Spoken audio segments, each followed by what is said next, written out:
Hello, welcome back to the channel. I am trying to put out a video every week, and someone asked me to say something about Hogan. So I'm going to take a quick, hopefully only 6 minutes here.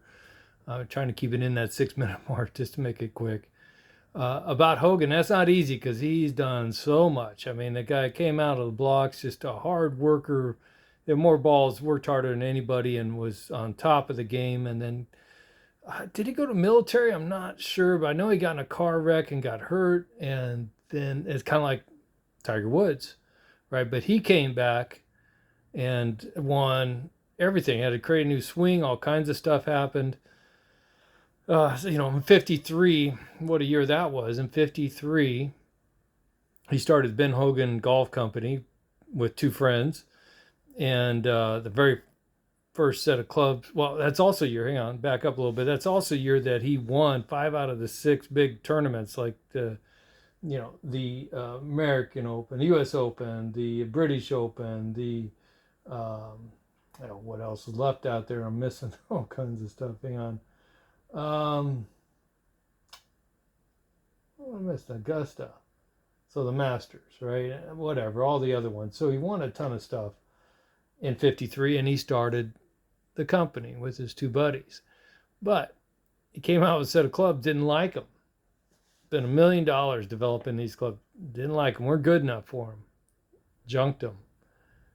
And he came back out with these bad boys, these Apexes right here that you're looking at. There's an 8 in front of me, and it's very collectible. That's 1953, right? And then shortly after he did. We'll go look at some of the other ones he came out with. I mean, the next set is way here in the back for me anyway. It's the Threshers. A couple sets of these. And Power Thrust. Yeah, there you go. The pluses and then you got all the other medallions and the directors. You see the director on there. Nice clubs. I mean, Hogan again didn't put out something. The radials. Now these are the special K grind sandwiches. A 62 in particular there. Another special one here. The sure outs. That was him too. The other thing was the speed slot. And this Apex persimmon wood to me is just gorgeous. Reminds me a lot of the. Well, at that time. Well, that's after this. This is probably the 80s, right? This red line one. But it reminds me of McGregor's 945. So even though it's more sweet, but nonetheless, I mean, then Hogan, he was bought out by Spalding, bought out by Callaway. And then 50 years after, they made an anniversary model of the Apex.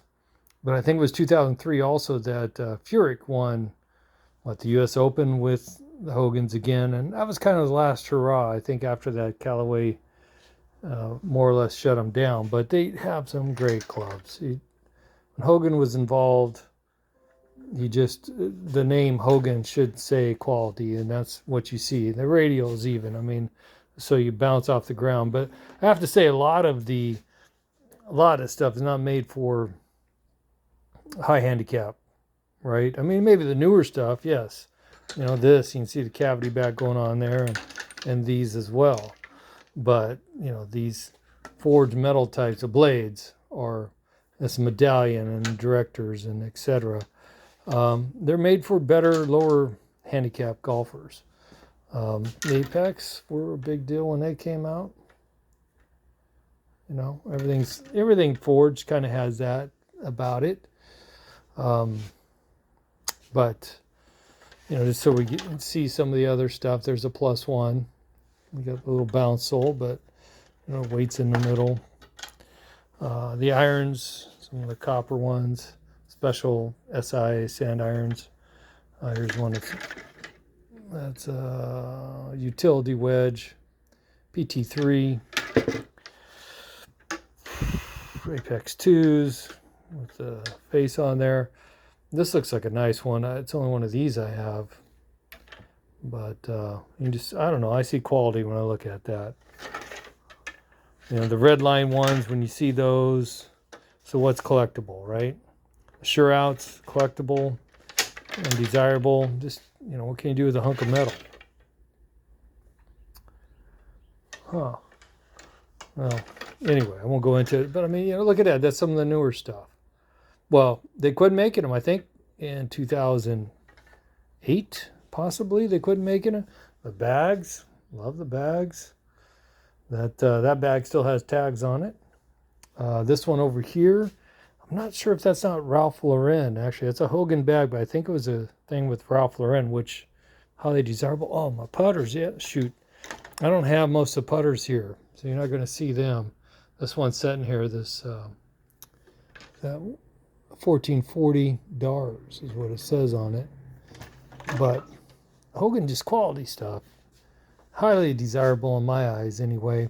I think in a lot of people that know like Hogan, but not so forgiving unless you get into some of this stuff. And I think these are highly underrated, and usually you can get these fairly cheap.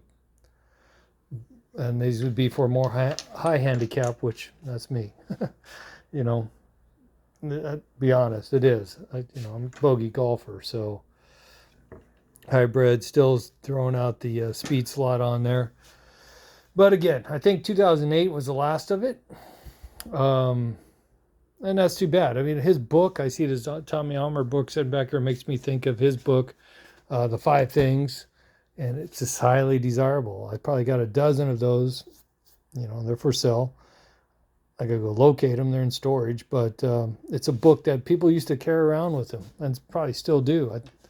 It's just a classic how to golf book.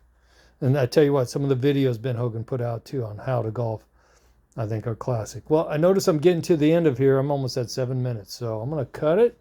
Say thank you. Thanks for coming back again, and I hope it helps. I mean, it's just something. We'll catch you later.